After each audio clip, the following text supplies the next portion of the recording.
लोकशाहीचा बुलंद आवाज, रिपब्लिकन वार्ता, महाराष्ट्र। बातमी येते कन्नड येथून।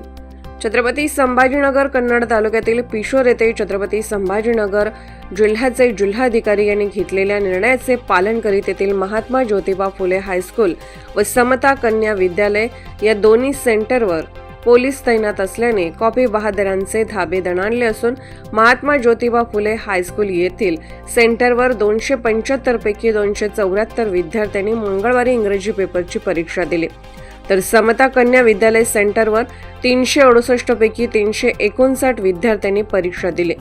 परीक्षा सुरळीत चालावी यासाठी दोन्ही सेंटरच्या केंद्र प्रमुखांनी चांगल्या प्रकारे दक्षता घेऊन विद्यार्थ्यांना परीक्षा सुरू होण्यापूर्वी एक विद्यार्थ्याची अंगझडती घेऊन परीक्षा केंद्रावर पाठवले। यात महात्मा ज्योतिबा फुले हायस्कूलचे प्राचार्य NR नवले तसेच केंद्र प्रमुख डॉक्टर गीताराम पवार, प्राध्यापक मनोज मोकासे, सोनवणे सर, साळुंके सर आदींनी मेहनत घेतली, तर कॉपी रोखण्यासाठी सहाय्यक पोलीस निरीक्षक शिवाजीराव नागवे यांनी पोलिसांचा चोख बंदोबस्त ठेवून स्वतः केंद्रावर जाऊन कॉपी देण्यासाठी आलेल्या पालकांना परीक्षा केंद्रापासून 100 मीटरपेक्षा जास्त अंतरावर जाण्यास भाग पाडले।